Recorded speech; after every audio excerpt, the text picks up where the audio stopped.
What's going on, family? Welcome back to the Cinema Goodness Podcast. I'm Kahane. It's JP. What's going on, JP? Nothing much, man. I am good. What about you? Doing good, man. Ready to get into this episode. Absolutely. Me too. Sir. And we're talking about trust today. Who do you trust when it's life or death? Man, we got 50 boys walking to their death and trusting the guy next to them. And they don't even know if they're going to make it, man. We're talking about the long walk. And then we got a rookie lantern, man. We're talking about Lanterns episode 2, Trust Fall. Don't know if the person sitting next to him is a human or an alien. Manhunter, bro. It's crazy. Most definitely. Yeah, man. Tonight on Cinema Goodness, we're asking, who do you trust when the wrong answer could kill you? You're walking for yourself, you're walking for your family, you're walking for opportunity, and then you build relationships along the way. That's the human experience, man. We're talking about trust, family. Let's get into the Cinema Goodness. Family, this is Kahane. And I'm JP. And this is the Cinema Goodness Podcast, where we talk movies, all things related to Hollywood, Including your favorite genres and upcoming projects. Join us here for an unbiased and unfiltered discussion from our unique perspective. So sit back, relax, grab some popcorn. Let's get into the Cinema Goodness. Yes, sir. Welcome back to the Cinema Goodness Podcast, man. We're talking about the long walk and Lanterns episode 2, the Trust Fall. Both good projects, man. It took me a while to get into the long walk, man, because I was like, only Steven Spielberg can make a story about walking. And I was just like, what is this, man? And I watched it, man. I have some gripes with it, but for the most part, I got, when I watch movies now, I just try to pick out the themes, So, JP, what did you think about the long walk before we get into the episode? See, it did not pique my interest in the beginning. I didn't see it when it first, came out. Right. And it was commentary that I saw afterward that made me go back and watch the movie. And being honest, when David Johnson was cast as an aged up T'Challa Jr. or Toussaint for the next Black Panther movie, and I saw lots of commentary in that movie, online about how he played so well.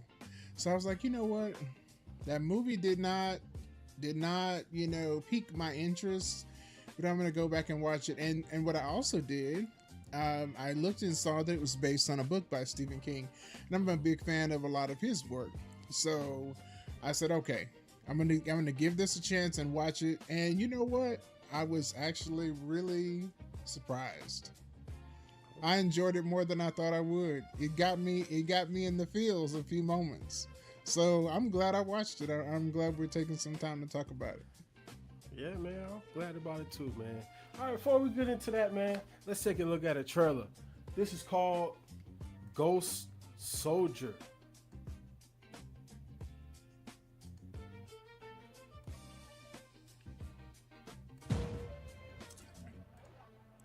Jeez, kid. Trapping wolves is illegal. You live around here? Wolves! Get behind me, kid. His pop, when he was killed overseas, left a big hole here. I'm sorry.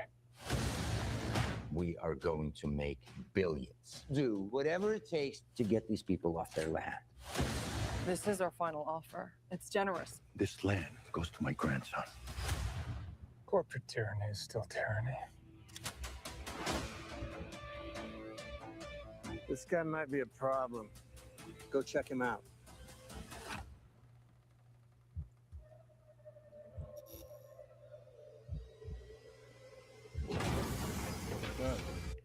Bill.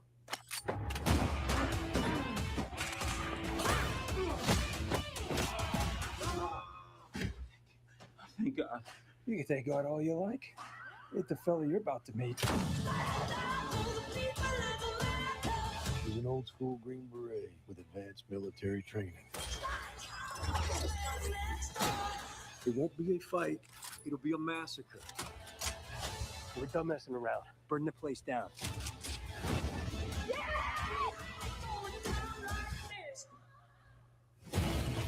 I'm just not going to let anyone come into my town and burn down our homes and kill my friends.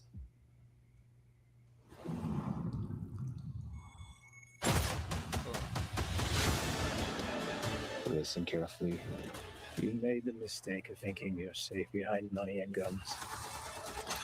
But this land doesn't belong to you. I've been paid to end wars and dismantle regimes. I'm the man they send to erase problems. And tonight, you're the problem.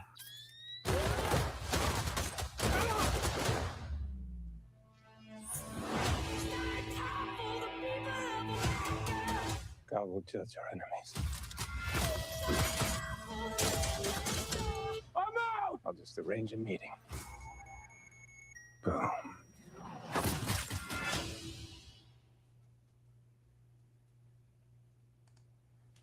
I don't know. That's Jesus, man. That's the guy that played Jesus. Jim Caviezel, yes. And you know, that role took a lot out of him. He kind of stepped away from Hollywood for a while. Yeah. After being in The Passion of the Christ. And I think almost everything he's done has been sent, like, well, let me not say everything before I misspeak. A lot of the movies he's done have been Bible based since then. Yeah. I mean, even this, he got a religious type of belief in it. So, yeah, I think, and you killing people. It's here's the thing, though. It feels like it's mixed with nationalism too, which I love the country that I was born in. I wouldn't want to go anywhere else.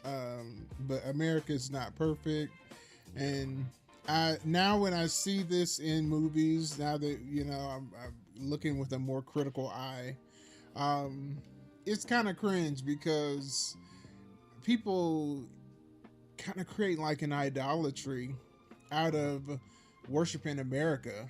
So I love that. What I do love about it is that line where he said that corporate tyranny is still tyranny. I love that. Yeah, I love that because I believe that. Yeah. And although people look down on it, I feel like, if people don't band together to make a change in our world, we may have to start treating corporate tyranny just like regular tyranny, because folks' lives are being destroyed by some of these companies. So yeah, for sure. I love that part of the movie. They can pump the brakes on the equating America to God and all that. Yeah.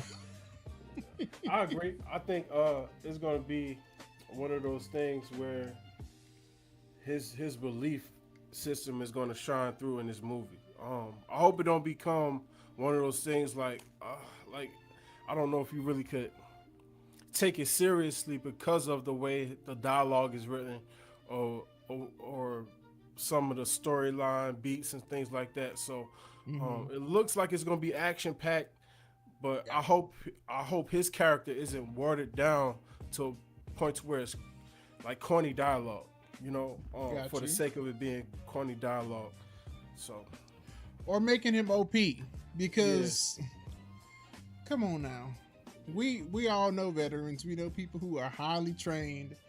I will say I'm gonna take a little bit of issue with some of the technology he's using as an individual, but I'm gonna watch the movie because I want to see how does he have so much access to very high-tech stuff if it looks like he's well out of the military. So we'll see. He might have that bunker, man.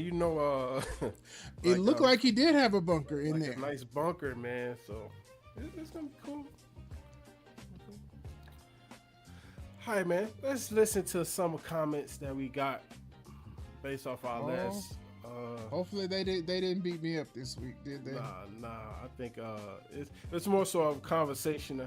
We splice it together, a conversation. We're gonna talk about a little bit, though. There you go. The cinema goodness community came through. Here's what y'all had to say. Red Ink Fountain from TikTok. Nah, they showed how weak Hal is at this point in time.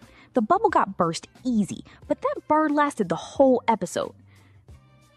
Ursies from TikTok replied, Bubble never burst. You can see it outside the station.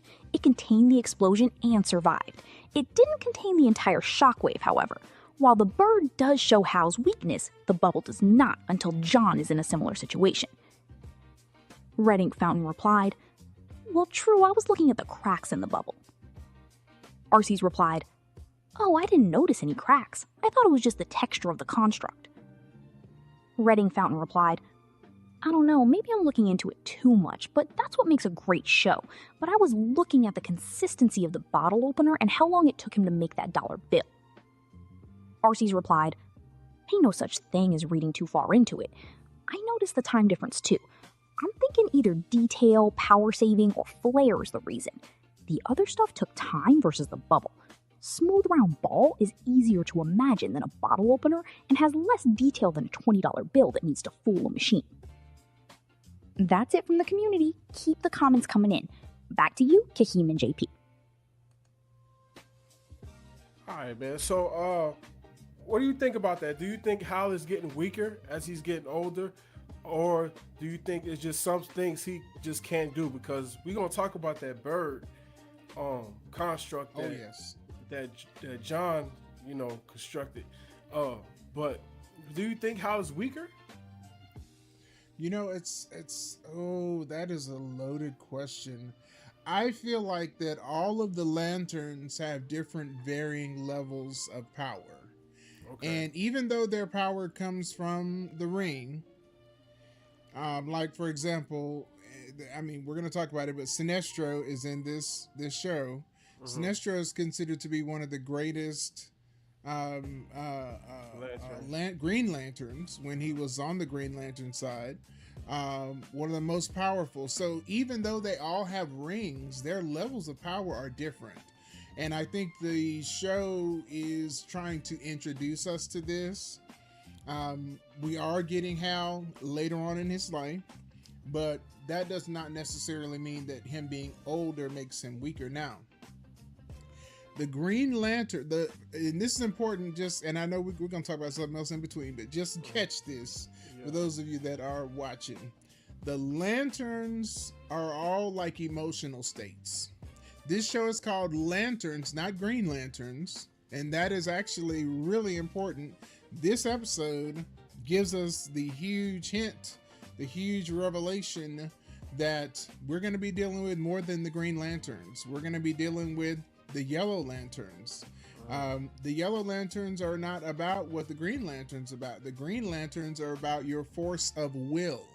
So if John has a greater force of will, he would be a stronger Green Lantern. And the same thing is true for Sinestro when he was in Green Lantern. But for example, the Yellow Lantern power can disable the Green Lantern. Yeah. The Yellow Lantern power is based on fear and how you wield fear. So that's going to be a part of this because we saw Sinestro at the end of the episode and he's going to play a big role. But there's all color of lanterns. One of the other characters we're going to talk about later is, I'm almost certain, they are Red Lanterns. They haven't revealed it yet, but they are Red Lanterns. Their power comes from anger. And so all of these are things that are important. So you ask, is Hal getting weaker? If his will is getting weaker, yes, because the Green Lantern is based on will. And there's some clues that from the comics that something that could be happening to Hal, that may be why he's getting weaker in the green. And so if that is what they're planting, where he essentially is taken over by, this entity, which will make him go towards the yellow, where he would have to deal with fear, then he would be getting weaker on the green. That would be true. And it don't have nothing to do with age. It has to do with his will getting weaker. I think that is connected to why he hasn't been backing himself up in the ring. We saw that in episode 1. He ain't backing himself up. Why is he not doing that? So those are important things. I think he might be getting weaker in the will, but not necessarily weaker overall. I think he's conflicted. And some other stuff is coming up in him. Yeah, we're gonna get into that, man. Yeah. I'm sorry. See, I took us there. We got to talk about the long walk first. You do got to talk about the long walk. Yeah, man. Okay, so we talking about trust, right? And Exactly. This clip that I'm gonna show y'all doesn't necessarily have to do with film, but it does have to do with trust. And I think it's important to talk about because everything is so accessible to us now. And it's important to realize that you can't trust everything and everybody, man. So I'm gonna play a couple minutes of this clip, and then we're gonna have a little discussion about it, and we'll go from there. All right, so the next story is pretty bizarre. Not one I've kind of covered before. This was new to me. So imagine you order food online, your food gets there. Know exactly what this is about. Just out there, double cheeked up. Well, Double cheeked up. To one man in Northeast Houston.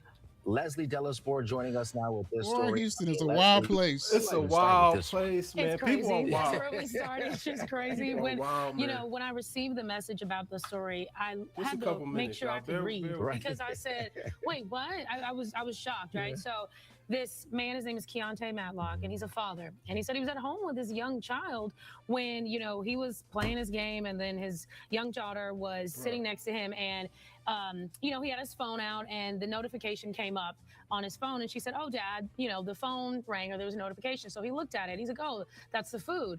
Well, then that is when he looked at the Ring camera, and he saw a DoorDasher who was completely naked. No socks, no shoes, nothing, absolutely nothing.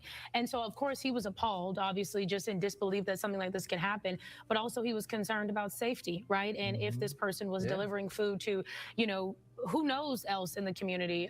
So I definitely want you to. Bro, JP, are you like a DoorDasher? Like, do you like ordering DoorDash?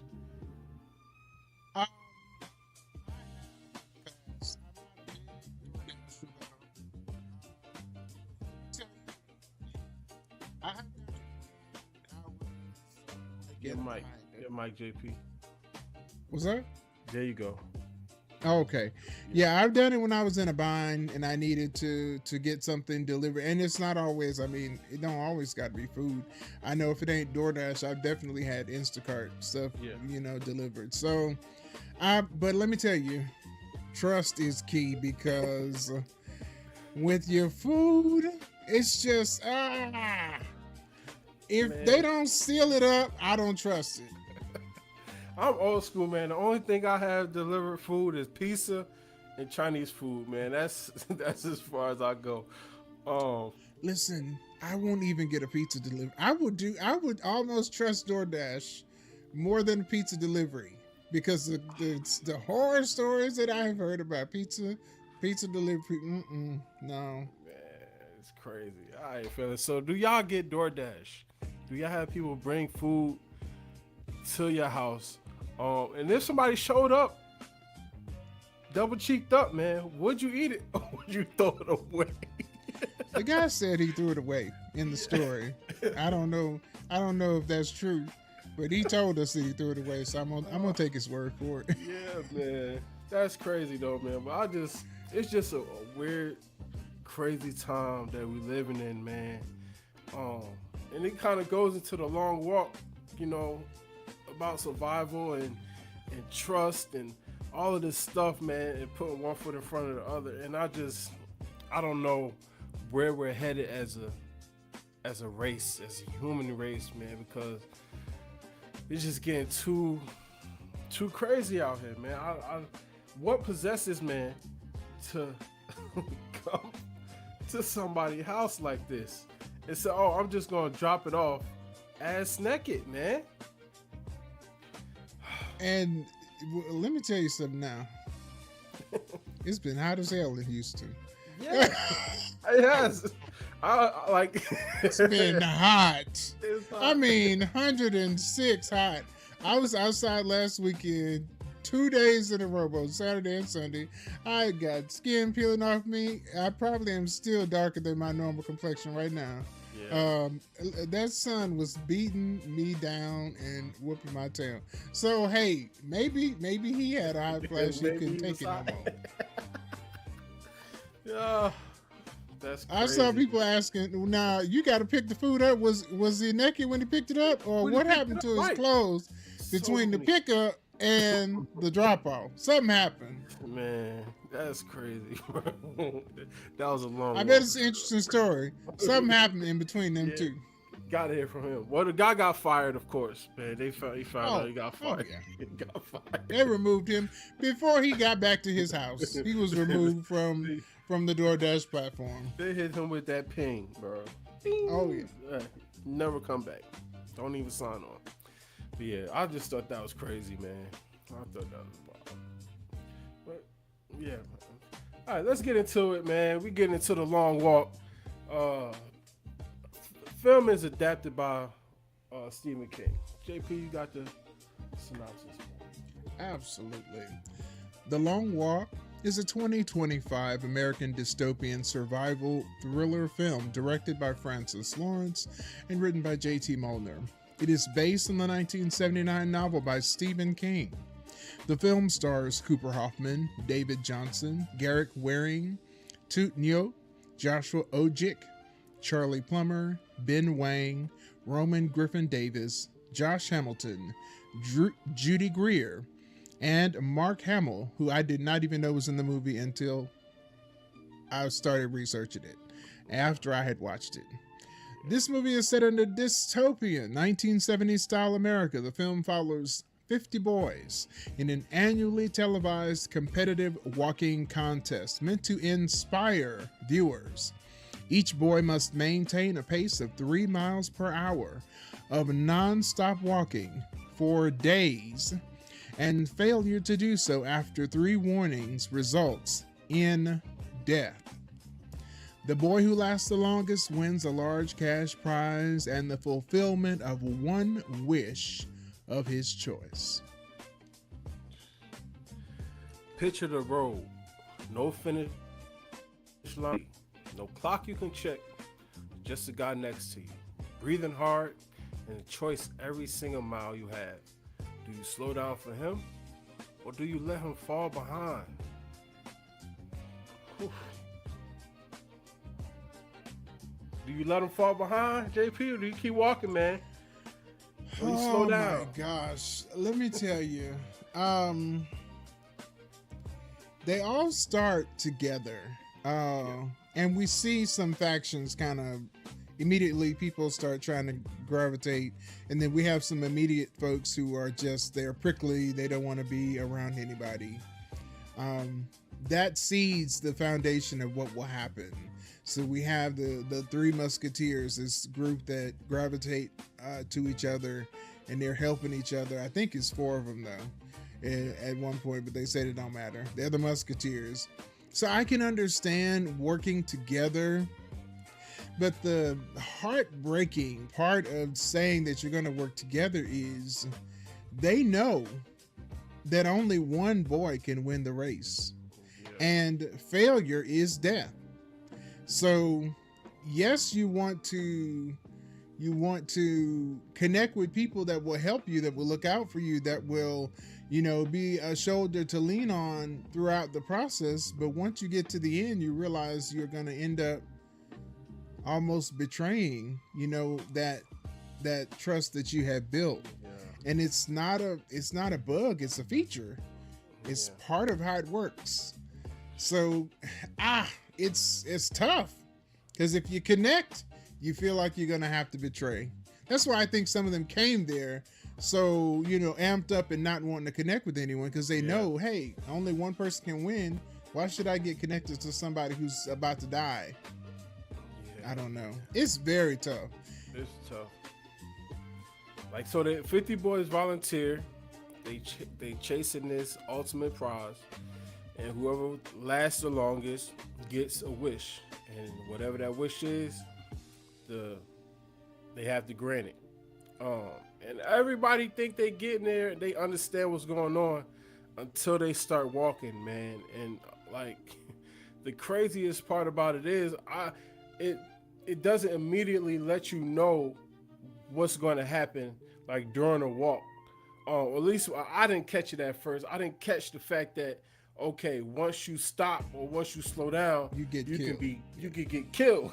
You know what I'm saying? I didn't realize that either. And they did a great job of masking that, of hiding that, because I was just like, okay, if you lose, you just get out of the race. You know, you just don't continue no more. I didn't think you get shot, bro.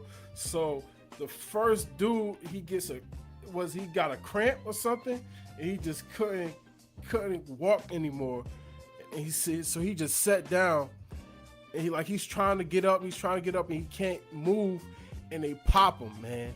And everybody, like, you see him get like shocked. The 49 boys get shocked, and they just keep going.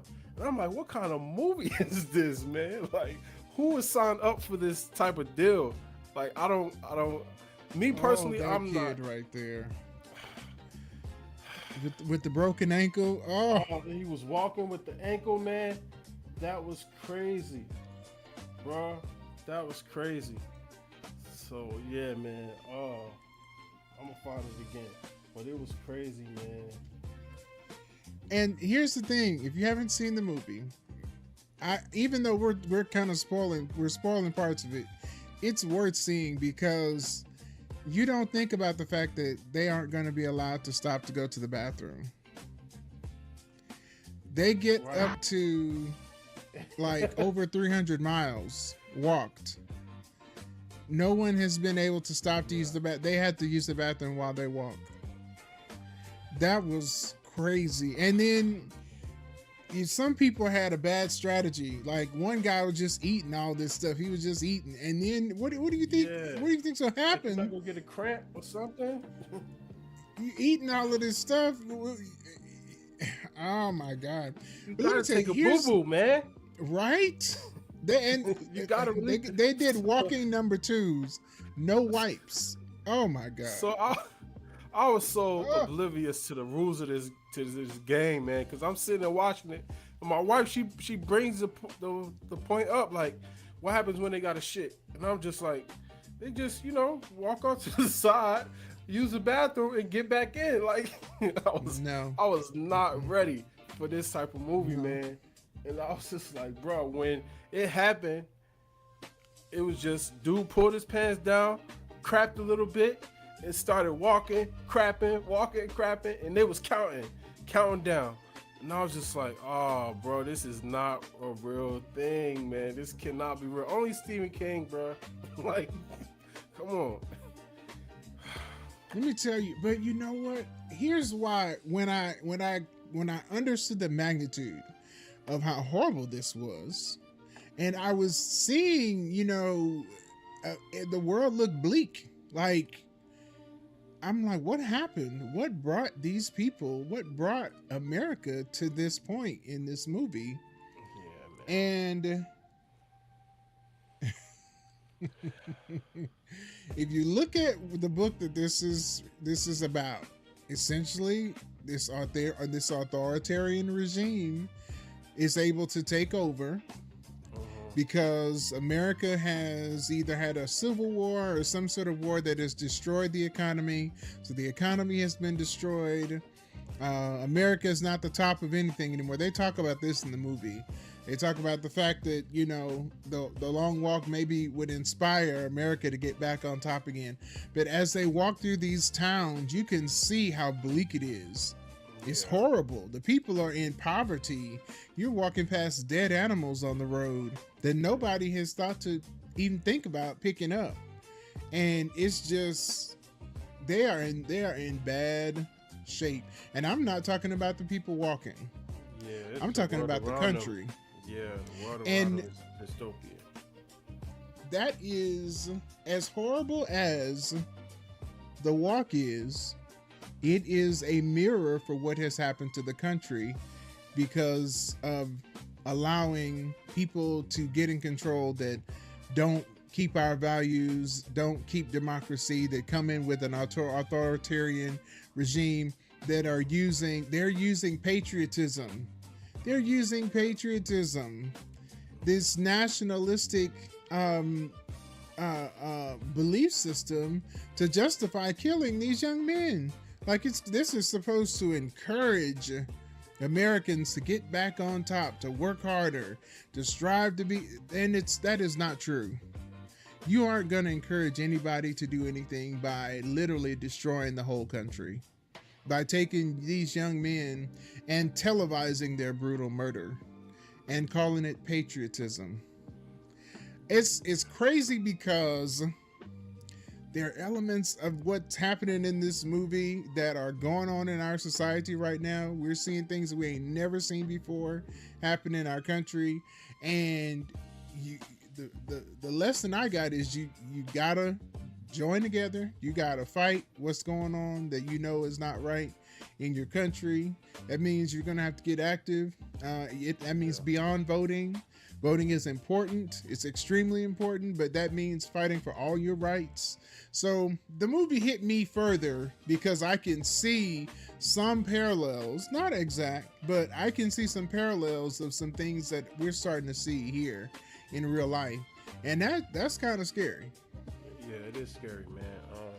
I think about the food aspect of it. I've been hearing it a lot over the past couple weeks. Like the food that we eating isn't real, you know, and that's just scary. Like people are saying like beware the beef, because especially like ground beef and things like that, because what they grinding in this beef is not real meat and it's fabricated and all of this stuff, and you think you're eating real meat, and it's a scary thing to think about, that as we advance in technology, the humanity aspect is starting to dwindle, you know, and that's a scary thing to think about, because we are community-based first, and then we use the community to advance the technology and make humanity better because of that, not take away the humanity. So this film is an exaggerated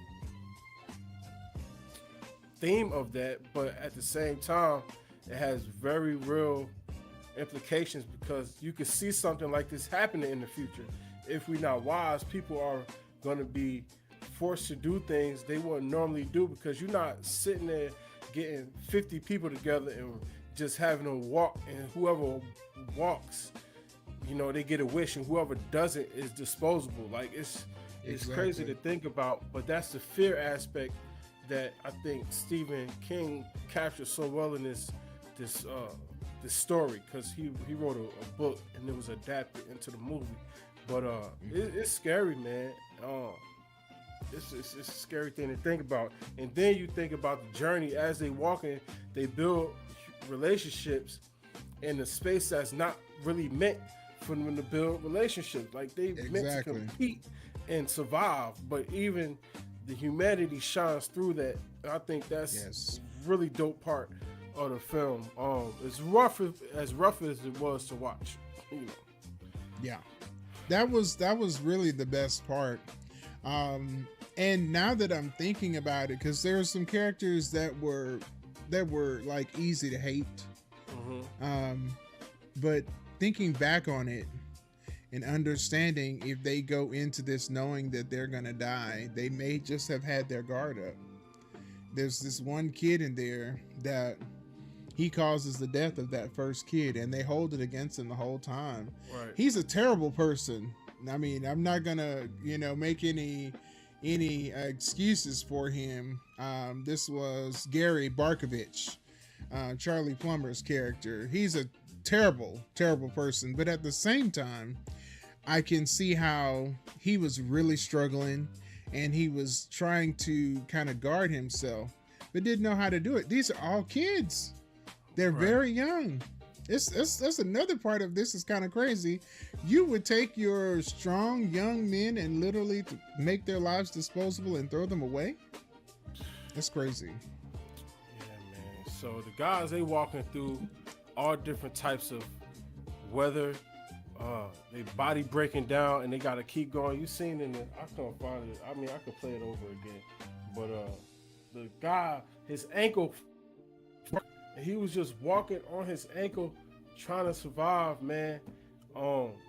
It's just crazy that some of the dudes, they couldn't take it, so they just stopped walking because they knew they couldn't continue. Other dudes tried to run away and try to like escape, but they killed them.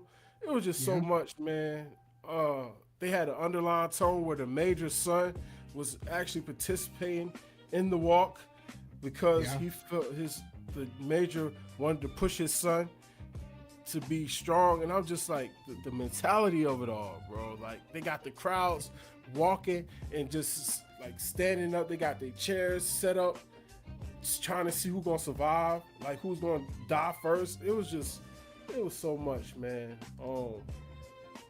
To see the people, to see the people just watch them. Now, some of the people saluted them.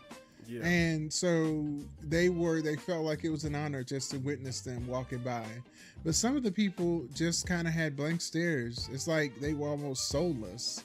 And that's kind of how it felt. Like those people had no emotions, and they knew. There was one scene where there's two kids on bikes, and one of the walkers breaks down, and they shot that walker right in front of those kids. Those kids did not even flinch. Yeah, they just watched.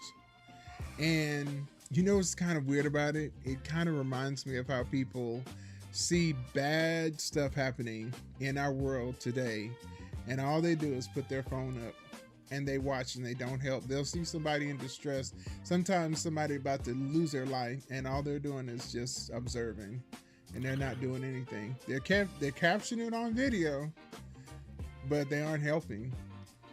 Yeah, man. It brought me to that movie. I think it was 12 Years a Slave, man.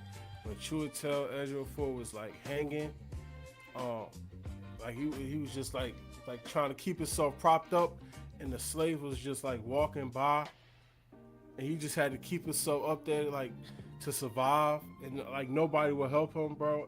And that's the kind of, they called it the bystander effect.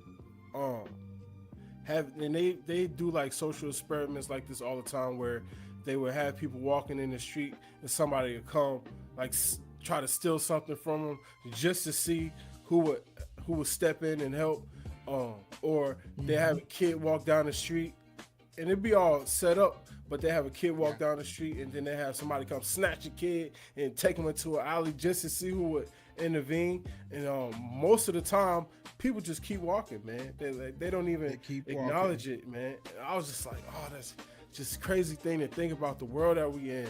Like, you so detached from, or so self-centered in what you got going on, you don't even try to look out for anybody else, man. And that's kind of the thing I like going back to this movie is, even in the midst of this competition, people still found a way to connect and build something meaningful. And that was one of the things that Johnson character, I think it's McVrees. That's one of the things that he pointed out. Like, it's bigger than just this walk. It's about the beauty of life. You know what I'm saying? And all of this stuff. And it was a powerful points in the film that, you know, kind of made it worth watching, because by the walk itself was just backdrop to the full story. And it was pretty cool. Yeah, it was. Let me tell you, when our main group, when they were getting towards the end, and you know, one of their friends, they've been hanging tough, and one of their friends couldn't go anymore, and they had to let him go. And it was, let's see, it was Arthur. Arthur almost went back trying to save his friend Hank, And man, that scene where they had to let Hank go, Hank had been struggling because he was getting those cramps. Yeah. And they were trying to help him. They had been keeping him going. They'd saved him early on because he started getting cramps early, but you could see like his legs were dead. Yeah. The way he was walking, he was just standing on them, but his legs were completely gone. And when he got to the point where he couldn't go anymore, and that was the first one out of their group, that was hard. So they had this revenge kind of plot undertone. One of the guys, Hoffman, Philip Seymour Hoffman's son, actually, I forget his name in the film. I had it, but it's gone. But Philip Seymour Hoffman's son, I can't remember his name for the movie. Ray Garrity. His father got killed by the Major, so he was walking because he wanted to get to the end so he could actually kill the Major. So these two guys at the end, man, these two guys, main characters, McBride and Garrity, walking, man, and then Ray Garrity actually sacrificed himself so Peter Johnson, black guy, can win. So at the end, I'm like, okay, what's gonna be his wish, right? Because they did this whole walk, and I'm thinking, okay, he gonna get some money or something. I don't know, but it wasn't the wish that I thought he would make. He gets the gun and he kills the Major. Right? What do you think about the ending? Like, did you think? Because I'm like, and then he just like walks off into the sunset. Basically, it was dark and raining, but he like walks off, and I'm like, and he cuts off, and I'm just like, I he find still wins the money. He still gets the money. Does he still get the money? I believe so, because they said your wish is anything. But so now we don't. Gun. Say again. I said he asked for the gun though. But exactly. But his wish was to get that gun from that guy right that moment he kills the Major. But that doesn't. Now my mind is telling me, my headcanon is saying he still wins the money.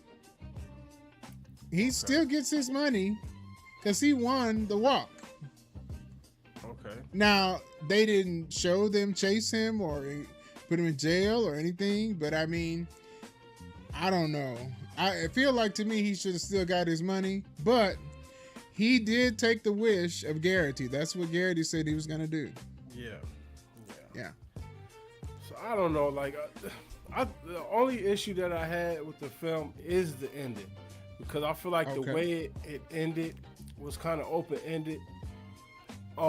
And the fact that we was on this long walk, and I feel like the ending should have had a stronger payoff. Just as opposed to just the Major getting killed. I think just seeing some more solid about what happened to the winner, what his life was like. Just something was missing for me in the film, because it was just them walking. I felt like I needed something more at the end. You get what I'm saying? I 100% understand what you're saying. I felt fulfillment because the journey was the story. Okay. So I don't think they wanted to go beyond that. The journey is a story, and it is essentially like an antidote to what was going on. The goal in what these young men did and the decisions made was about saying, this is wrong and it needs to be ended. And the only way you can end it is by connecting with people in a loving way. So it's like perfect love drives out all fear. And I feel like that's kind of what it's talking about. It's saying that caring about other people, sacrificing for other people, working together is how you rebuild, not by murdering other people, not by throwing people's lives away, not by making people, disposable. And that's, I got my fulfillment from that, but I 100% understand the point that you're making. So, some interesting stuff about the film. The cast ended up walking roughly 15 miles a day. Wow. In blistering concrete. Like, so some of the exhaustion that you see on the screen is real. Some of it is. Cooper Hoffman drew on his real grief surrounding the loss of his father, Philip Seymour Hoffman, who was a great actor, man. He was in one of my favorite movies, Something About Mary, I think it was, or Along Came Polly. Along Came Polly. He was like, let it ring. You know what I'm saying? He was chucking that basketball. And then he was like in one of the Mission Impossibles, I think, as well. So he was pretty good actor, man. So I didn't know that was his son until doing the research for this film, for the podcast. And I was like, oh, okay, that makes sense because he actually looked pretty much like him. Another thing is that they was rolling electrical vehicles so they could maintain some of the audio for the dialogue, because some of the when you do film production, you have a phase called ADR, and what that is they go into the studio and re-record the dialogue for the film, but they wanted to maintain that. And as you know, electrical vehicles, you can't really hear the engine, so it preserved a lot of the dialogue. So yeah, man, they work really hard in that. That walking is something that was crazy to me, man. 15 miles a day is just something that, you got to be in it to win it, boy. Most definitely. I feel like the movie will make an impression on you. I suggest if you haven't seen it, take the time to watch it. And there's a lot of good stuff in there. Yeah, man. So on that note, what would you rate this film? I would give it a 7. I think it's a strong 7, maybe 7.5. I like a 7. What did you think about David Johnson's acting, and especially considering what he's about to step into in the MCU? So I liked him. I just don't. Watching the film, I don't know if there's enough for me to be like, okay, he'll make a great Black Panther. You know what I'm saying? I just gotta be honest, because I know what Chadwick did. I would have to really see him do it for me to believe it. Just because it wasn't a lot of action in this movie, it was more dialogue driven than anything. I think he has an emotional bearing for it, but I don't know if he has the king gravitas for it. So that I would have to see that aspect. I'm not saying that he can't do it. I'm just saying it's something that I would need to see to believe, and I think Ryan Coogler does a great job of casting and understanding that character. So I feel that he knows best. He knows what he's doing.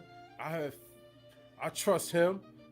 So it'll be interesting to see kind of like how it all plays out. Well, I'm looking forward to it either way. Yep.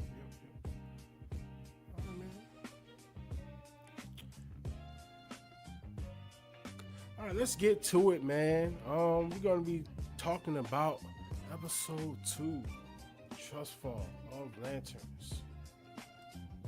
All right.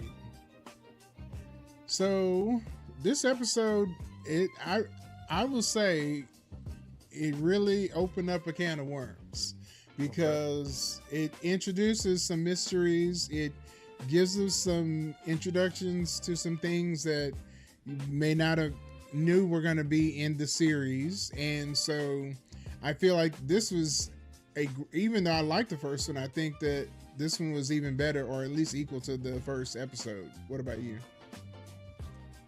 Yeah, I really like this episode. I enjoyed the fact that we got to see John and Hal operate independently. And got a more feel of their character. The thing is, they open up with Hal trying to teach John how to fly, and hilarious. So we thinking that he's going to fly in this episode. We're going to get a glimpse of that, even if it's just for a moment. But instead, he creates this bird, and it throws Hal off. I come to find out that the bird actually is something that creating life is something that the lanterns aren't able to do. Well, most lanterns aren't able to do it. He creates this bird from his imagination, and you know that kind of sends how like it's like I don't know, like he can't really explain it. He don't really want to acknowledge it because I guess we talked about this last week. His ego is there. And we don't really know like what that means for him, what that means for John. So you know, I think it was really dope to see them operate, and he sends them off to do something for him, and Hal ends up taking this time to, you know, do his investigation, and you know, it was dope. Well, let me tell you, he didn't have no choice but to become a cop because his ring was dead, and that's an important point that we got to note. This man is with a dead. His ring is dead. He's hitting the ring like you used to hit an old TV to try to get 5% more out of the ring, and the ring is dead. Which I mean, again, this is one of the mysteries. Why is he not recharging his ring? Right. So, I mean, if I was a Green Lantern, that lantern would not be far from me because you never know what dangers you're going to come up against. And even the very first alien that he interrogated asked him, when was the last time you charged your ring? Right. So this walking around with a nearly dead ring, no. I don't want to walk around with a nearly dead phone. Right. So, no. And then once you don't have the ring no more, you're a regular human. This fool gets shot. Yeah, he does get shot, man. And it was crazy. He gets shot because he has no powers, and his ring was dead at that point. So all he could do was investigate because he didn't have no more powers. And he's literally having to struggle to do things that normally Green Lanterns can do easily using their power ring. And he's struggling because his ring is dead. Meanwhile, he has sent John to go fetch his lantern because of this very situation. So that's where they get split up. And I actually 100% agree with you. Them getting split up gives us two pictures. We get to see John on his own, and we get to see Hal on his own. And there's the whole theme felt different. Like John was in an action movie. Yeah. While Hal was doing an gritty investigative show, right? Yeah. So without the fully charged ring, Hal investigates the aftermath of the football field shooting and questions the equipment used by William Macon's militia. The metal detectors aren't really metal detectors, they're alien trackers.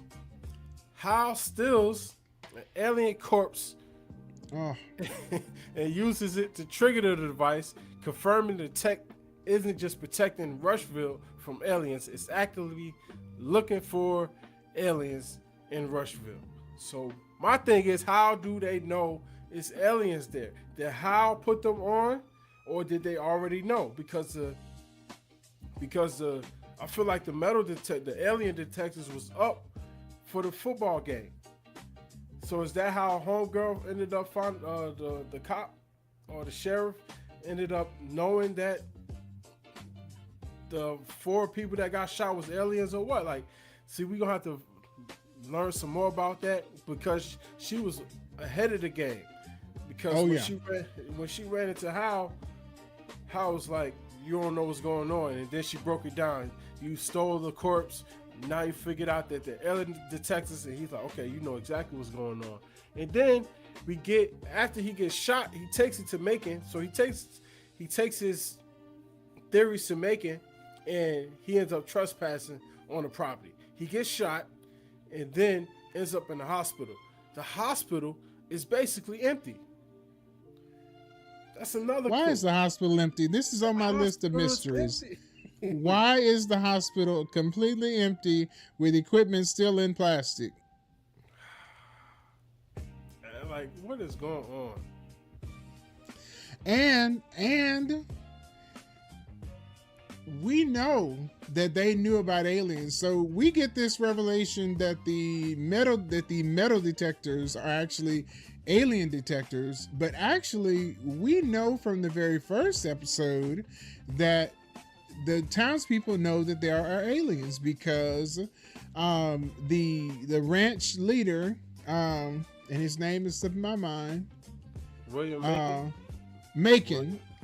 He is actually talking in that first episode about, well, you know what happens when you get colonized, and the one that has the least technology or the least power, they're going to be treated horribly. So he's essentially equating what European people did all across the globe on this planet to what would happen if these more powerful aliens come to Earth.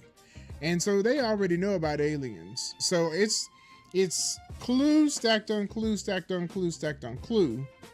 And the fact that the sheriff knows a whole lot tells me that maybe we shouldn't trust the sheriff as much as the show wants us to.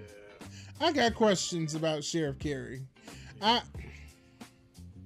don't trust her. The theme of the episode tonight is trust. I don't trust her. We have this idea of the benefactor. Like, we keep coming back to this idea of the benefactor, and the benefactor is supplying the Macon family with their tech, with their weapons, and all of this stuff. Land, money, all of that. Who do you think? Do you have an idea of who the benefactor is? I think I have an idea. What? I'm not sure. The only person that I can think of, because we're in the DCU, is Lex Luthor.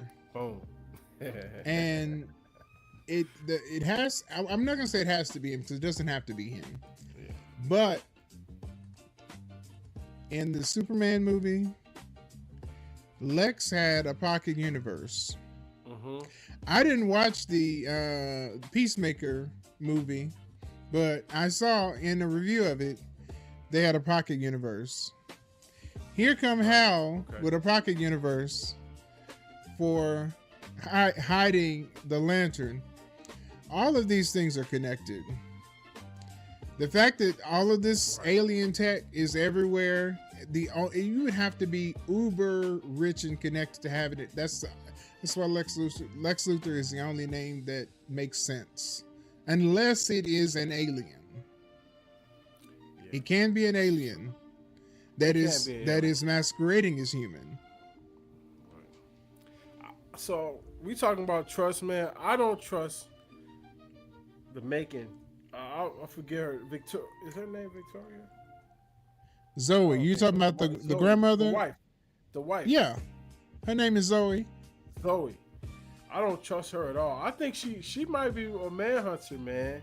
I don't know. Something about her don't feel right. Like I said, they had sex in the truck, right? And then she ended up at the bar at the exact same time he did when he came back into Rushville. Like, something about her. It is a small town, though. It ain't that small, man. it ain't that small. She said it's bound to happen. It's a small town. Nah, man, it ain't that small. Like, at the exact same time, bro, it's just like, nah, man. Nah. Something about it ain't right. First of all, let me tell you something, though. The writers, the lines that they are giving her, talking about white men doing whatever they want to do, and using their privilege. And every time, even though I feel like when she's talking to John, those interactions don't make sense to me yet, and so they're in my mystery column as well, because I don't understand what they're trying to show us there. She be telling the truth. She been telling the truth about how these people are using their power to do whatever they want to do because of the privilege that they have. That's what makes me think she's a manhunter, because the way she speaks is about like bringing, like I can't say it, like it's just something about her dialogue is making me feel like she has an ulterior motive. Most definitely towards Rushville and the people, and just like it's just too convenient that she's always there when she needs to be. Like she knows something that Hal and John don't. Yeah. So funny line that she delivered when she asked John, "Where is your white man?" Right. So where's your white man? That was hilarious. He said he sent me to go fetch his things. Like so they building this kinship and this understanding, and it's going to make even more bigger drama when and if we find out that she's a manhunter. True. And I don't think John is going to do what needs to be done when it's time to do it. Man, let me tell you, I don't know. I agree with you. I think Zoe could be the manhunter. This is one of the questions on my mysteries list. I think the sheriff could be the manhunter too, though. Okay. She's been all-knowing. She's a step ahead of even Hal in almost every scenario. And this needs to be said. If you're new to this part of the Green Lantern lore, the Manhunters are the dirty secrets of the Guardians of Oa, the people who created the Green Lantern Corps. The Manhunters are their dirty secret because the Guardians of Oa wanted to create this cosmic police force to keep people in check and do the right thing. They created the Manhunters, gave them all of this technology. They are not human. They're not organic. They are machines, but they can mimic anything. They can mimic any alien. They can mimic down to the organs. They can literally synthesize things right out of their bodies. Well, they went rogue. They started killing whole civilizations. They were created by the same people that created the Green Lantern Corps. So after the Green Lantern Corps lost control of the Manhunters, they raised up the Green Lantern Corps. After the Guardians lost control of the Manhunters, they raised up the Green Lantern Corps to then go and clean up the mess that they made. And so the Green Lanterns were sent to eradicate the Manhunters. So this is an important point because our episode is about trust. You can't trust the Guardians either, because the whole reason that there's a Manhunter that's still existing is because of what the Guardians did. Guardians sent Abin Sur, who was the Green Lantern, who was supposed to be taking that last Manhunter, supposed to be executing him. He gets the jump on him. That's how Hal got his ring. Because he was landing somewhere near Rushville, and the Manhunter got out, kills Abin Sur. Abin Sur, the ring identified two candidates, Hal and Guy Gardner. Guy Gardner, we're going to find out, was unable to take the ring, and they're going to explain this later on. But it goes to Hal Jordan, and that's why we're all here in this place in the first place, because of the dirty secrets of the Guardians. So it's all about trust and mistrust, and really not trusting nobody. So I mean, honestly, the whole town could be Manhunters, because the Manhunters can essentially duplicate themselves. They can synthesize stuff right out of their bodies. That would explain why the town has no illness. Even the old people aren't going to the hospital. I don't think anybody in the town is human. That's me. Crazy. I don't think anybody in that town is human. Because you telling me even the granny doesn't get hurt? You telling me a kid playing football doesn't get hurt? Right. Nobody broke their arm. Nobody tripped and fell. I don't think none of them are human. Now, that's not lore. That's what I believe. I don't think none of them are human. They may not all be manhunters, but I believe one of the things that is going to be a revelation is that there's more than one manhunter, or the manhunter has duplicated themselves or something like that. We're going to find out, but I love the mystery. I'm enjoying the mystery. Yeah. I hope y'all are too. So, what do you think about... So, John goes to house, and it's a really big house, and he has to feed Earl. And the whole thing with Earl is it was his pet. It was Hal's pet. And I'm thinking it's going to be a dog, cat, maybe even like, I don't know, some other animal. But it's a damn Venus flytrap, an alien damn plant. A carnivorous plant. I thought that was real funny, man. It was really cool. And I watched it behind the scenes, and they talked about how they went in depth about what type of animal, what type of pet Hal would have, and they came across this carnivorous plant. And I just thought it was a really good idea. What about you?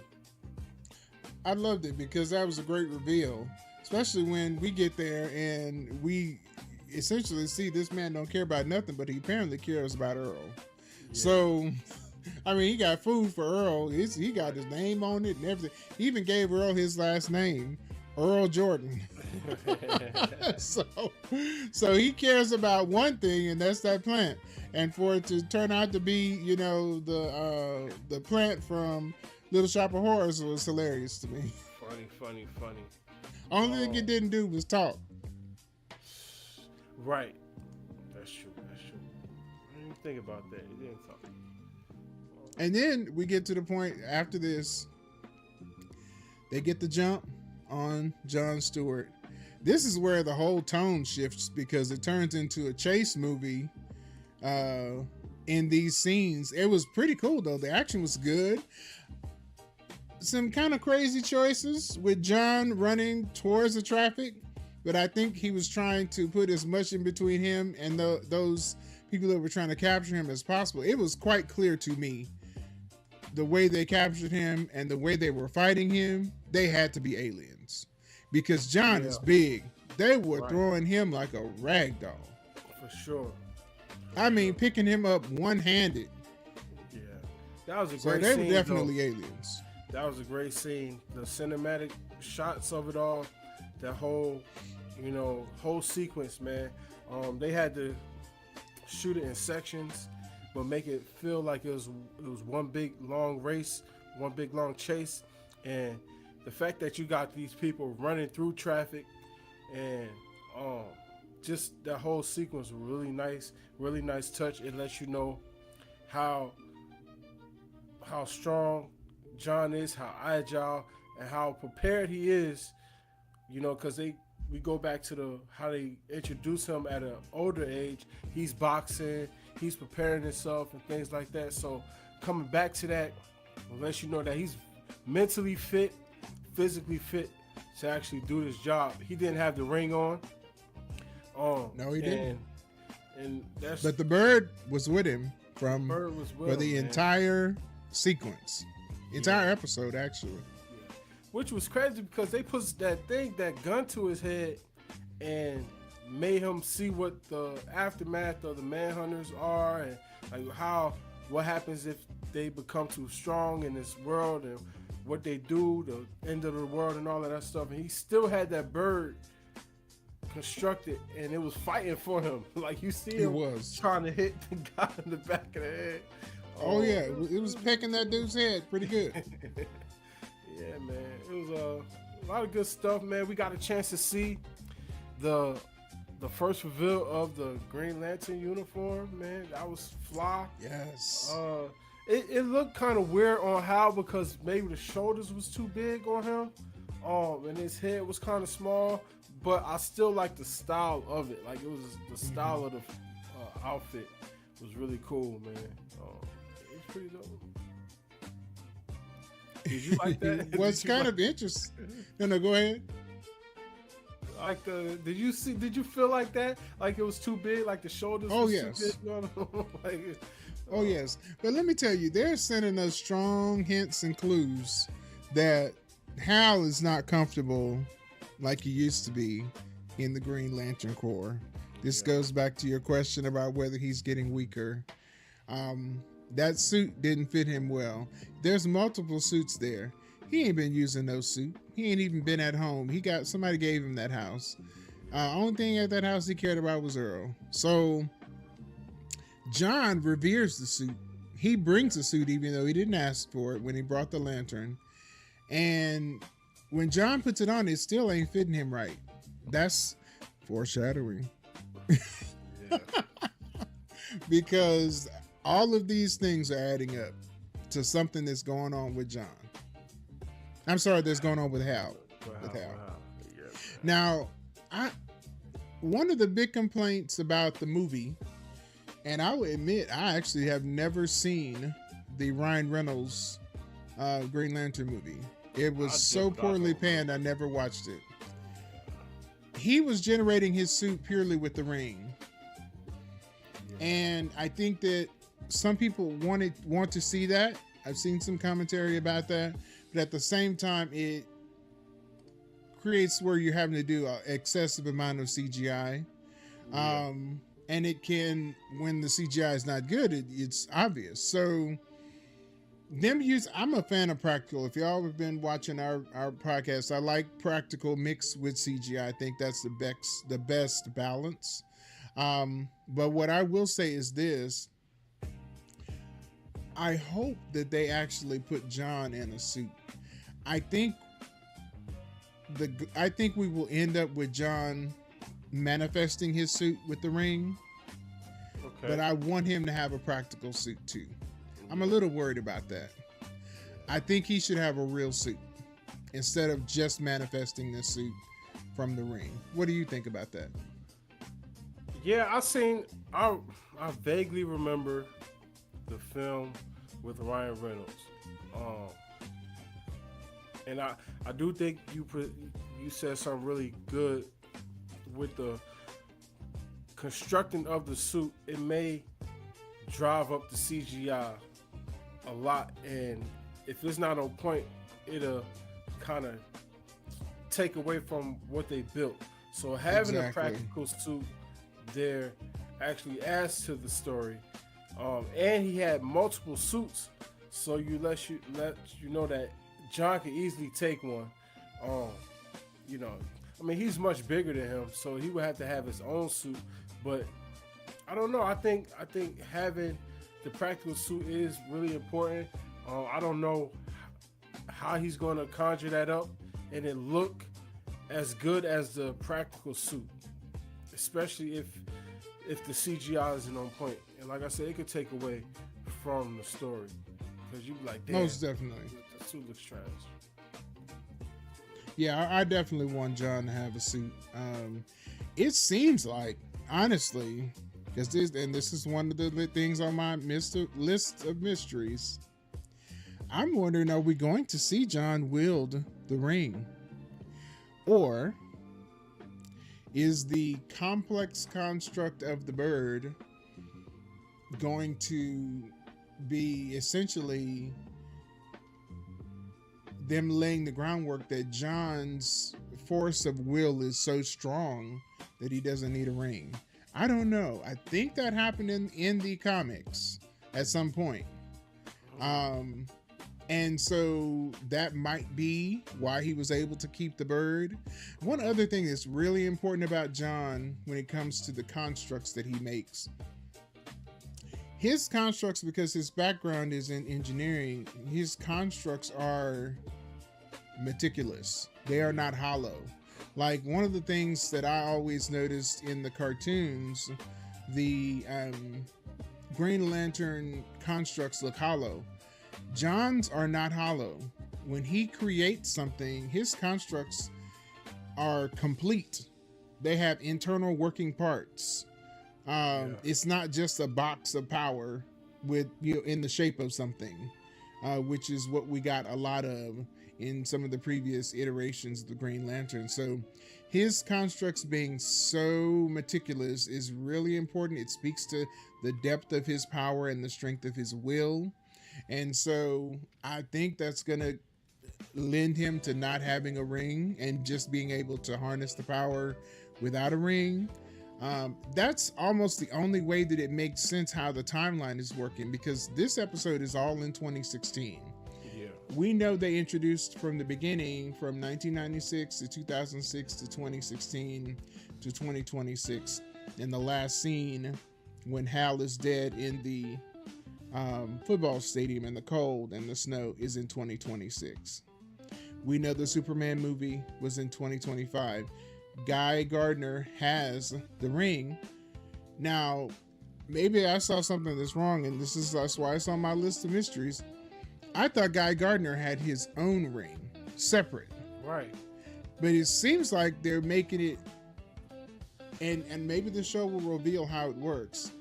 It seems like they're making it as if he ends up getting Hal's ring because he was a second choice.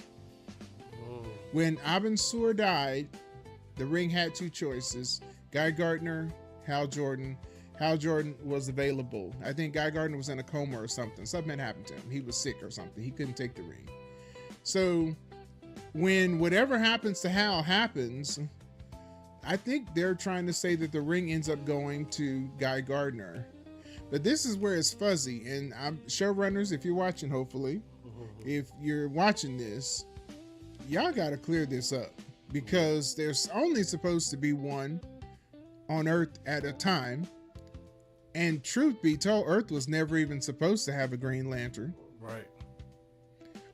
So how do you end up with Hal Jordan getting a ring, Guy Gardner getting a ring, and supposedly John Stewart is supposed to have a ring? I don't know if they're going to give him one. I think they're going in a different direction. I think they're trying to fool us. So I don't know. What are your thoughts on that? It's a whole lot, but I feel like the timeline is fuzzy.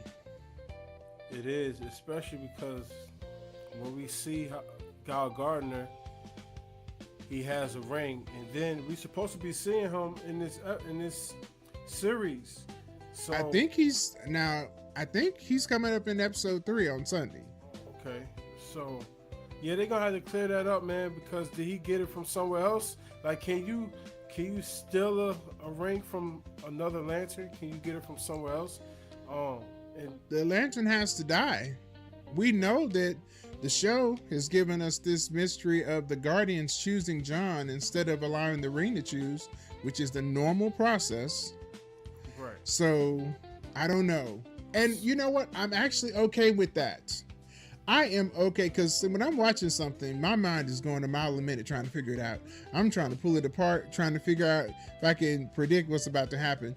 If you have me in the dark, that's good. You're doing a good job, because it's going to keep me more engaged. It's going to make me look more forward to the next, to figure out what's happening. I don't know. I don't want to figure it all out early. So my question is, does Sinestro have his ring? Like, what happened with Sinestro's ring? Because when we see Sinestro, he's locked up. He's in jail. He's in prison. So that's a great question. So what happened to his ring? Maybe Hal has that ring, or Guy Gardner has that ring.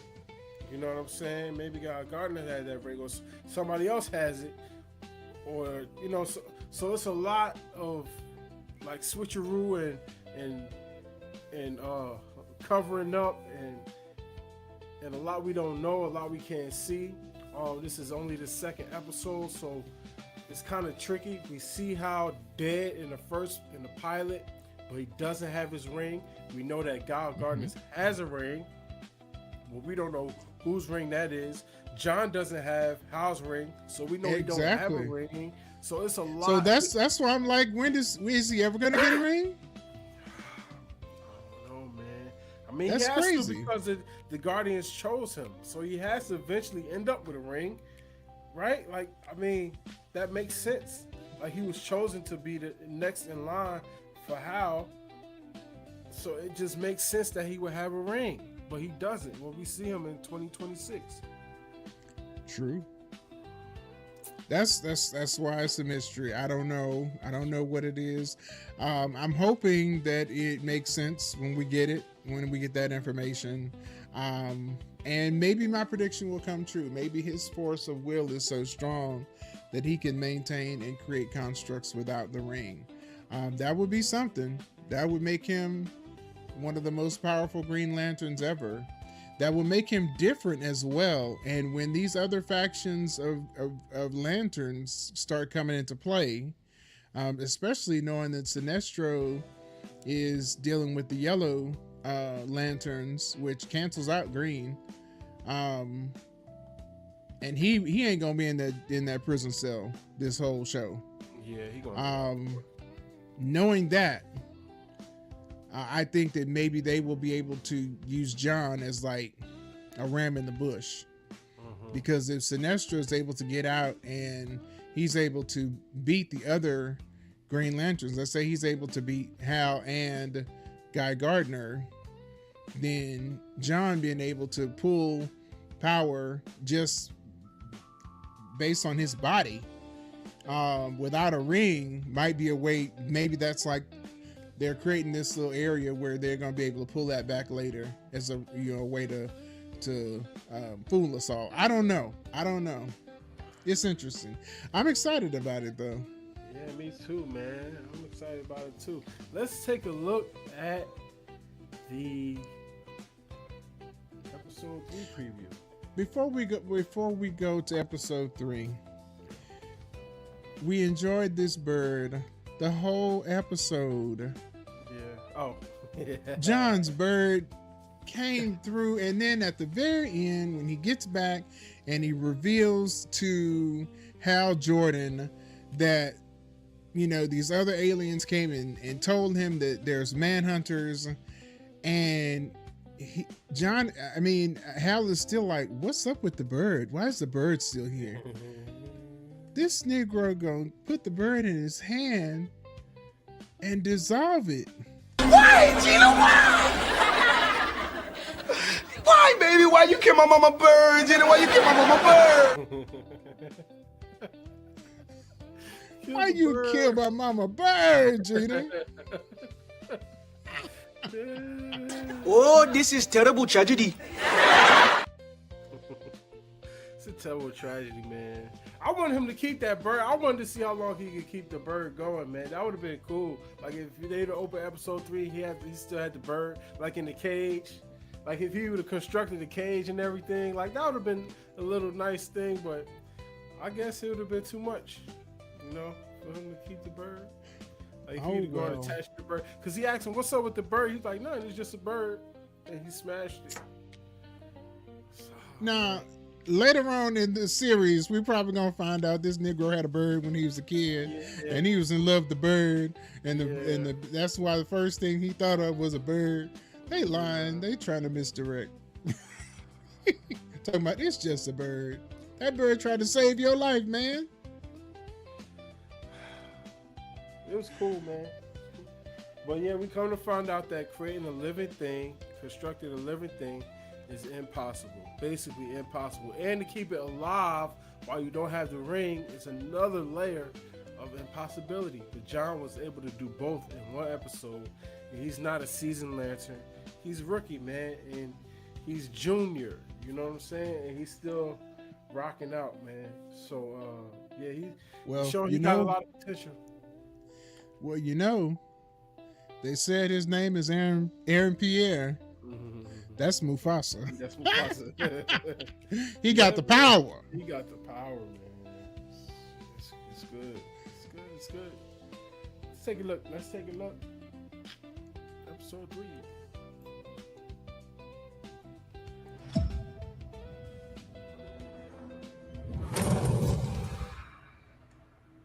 you know who I am?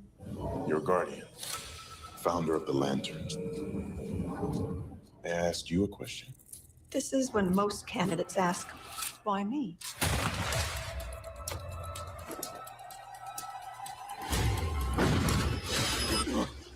I know exactly why me.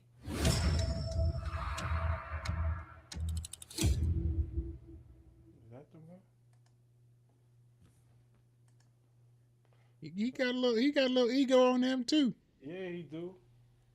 I wonder if it's So, but I know exactly why me. I mean, he just been preparing his entire life since he was a kid. Right. So I feel like there's something there, man. I think I found another.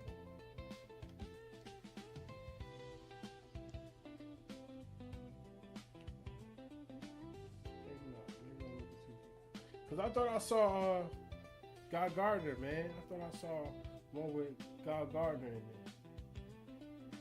There was a promo with Guy Gardner when Jon Stewart is in jail. And he says, the first time I met Hal Jordan, he was in the jail cell too. Mm-hmm. So I don't know. I thought that was coming up in episode 3, but it might be later. We shall see. They do misdirections. I'm excited, man. It comes out Sunday. We're going to be checking that out, man. We rolling through the episodes, the season. It's coming quick, man, because I was just like, the pilot just was here. We already on episode 3, man. So, yeah, let us know if y'all watching, family. Let us know what y'all think about the show so far. I want to know if that's going to be how, man. How. And I don't know if we're going to see that this season. Maybe it's like another season where they actually, Hal ends up dead. You know what I mean? Like, I don't know. They like to drag stuff out on TV. And it's only 8 episodes, I think so. Great question. I don't know. I don't know the answer, but I'm reserving in my mind that Hal is not actually dead, and that's one of the aliens that can mimic humans. Mm-hmm. But who knows? We're gonna find out. What I don't want to see is them continuously hold John back. Yeah. Hal is a terrible teacher. Yeah. I mean, horrible. Que horrible. He's bad. I do not want to, although it's a good dynamic to have the two characters, I think it would do a disservice to Jon Stewart for us to always be seeing him as a understudy. So I'm hoping that changes that should definitely not go into season 2. Right. I agree. Sounds good. Now we on Cinema Goodness Hall of Fame. All right, man. Who's your MVP? MVP? Ooh.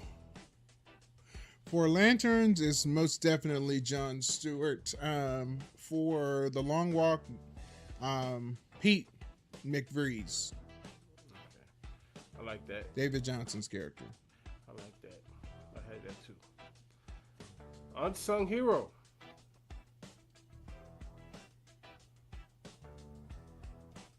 You go first.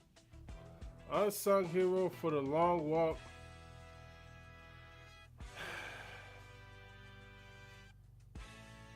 I don't know if I have one.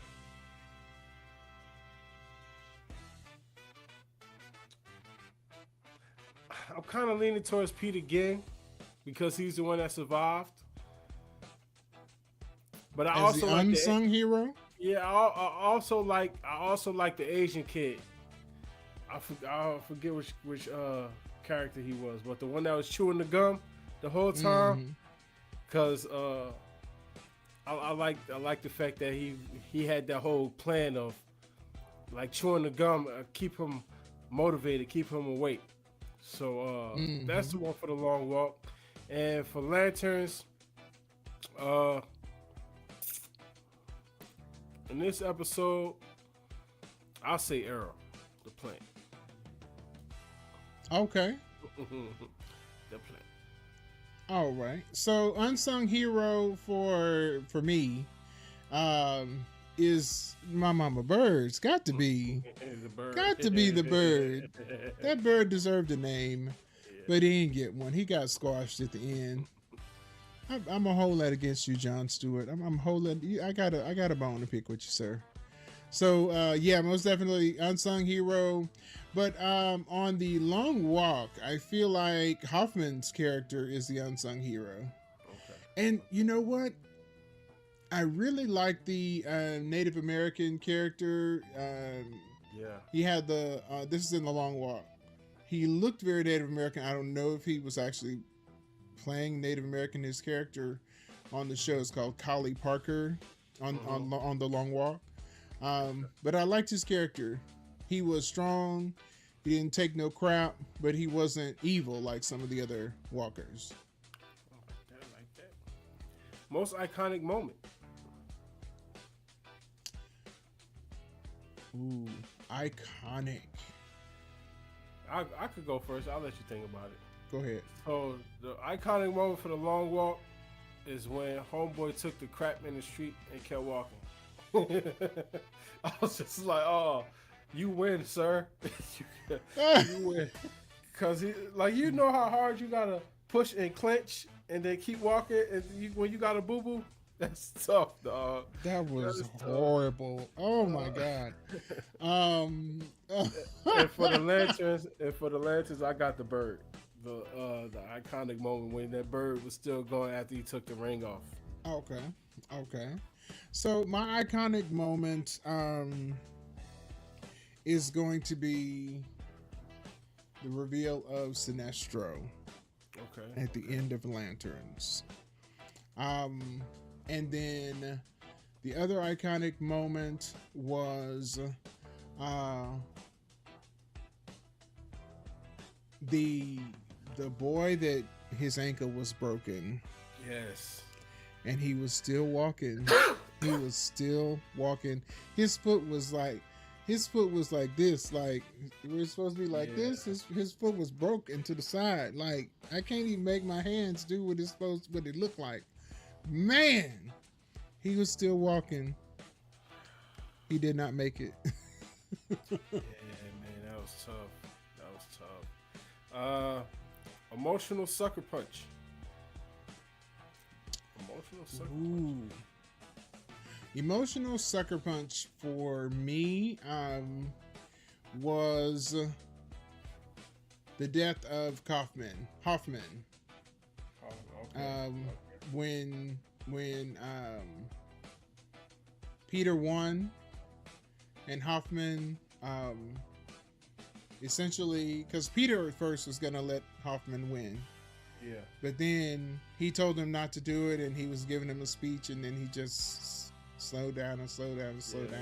That was tough. That was hard. That was gut wrenching. That was a good one. For the Lanterns, you got one? I don't have one for the Lanterns that was like an emotional sucker punch. The only thing I can think of would be when they implanted all of the trauma and horror of their world being destroyed. The only reason that I don't really want to count that one is they didn't show it to us. Right. We saw the impact on Jon Stewart physically, but they didn't show us what he saw. I'm hoping that they rectify that before the season is over. Because if you're going to make the point that he's going to see the atrocity that is worth them saying that they would blow up Rushville and all its inhabitants within 48 hours, we need to know what that was. Right. And how bad it is for the audience. Yeah, I get that. Emotional sucker punch for me was when Baker, this guy, I thought we had a picture of him. I guess we don't. The African kid, the dark skinned one, when he stopped walking, I think he was like he was the last 4. He was one of the last 4. Yeah. And he stopped walking, And they was like, come on, man. He just stopped walking, man. And they ended up getting him. So I thought he was going to go a little bit further. You know, only one's going to survive, but it was a lot of moments in that film. The dude that caught the kid that was just sitting in there crying, this guy, that was one. They had a bunch of moments like that. I agree with you for Lanterns. I really didn't have one for that one either. And personal favorite. Most punchable. Most punchable. Ooh. It's got to be. Mine is the Major. The Major? Okay. Yeah. I'm going to say, because I was thinking about the Major, but I'm going to say it's Barkovich. Charlie Plummer's character, Barkovich, who got that first boy killed. Oh, yeah. Yeah, he was one. He was. But he kind of redeemed person. himself during the walk, you know. But I get you. He was an asshole. He was an asshole. And then Lanterns, I got William Macon. The Macon. Hal Jordan. Hal Jordan, yeah, he's close there too. Yeah, man. All right, man. We talked about trust tonight, man. Trust is a choice you make to relinquish something you value. It could be something you own. It could be parts of yourself, but it makes you vulnerable. It makes you question your sanity, but it forms a basic foundation of mutual respect and cooperation. It creates a shared connection that challenges you, that pushes you for better or worse. And when it's compromised, it takes part of you with it. 50 boys and one lantern all learn the same lesson.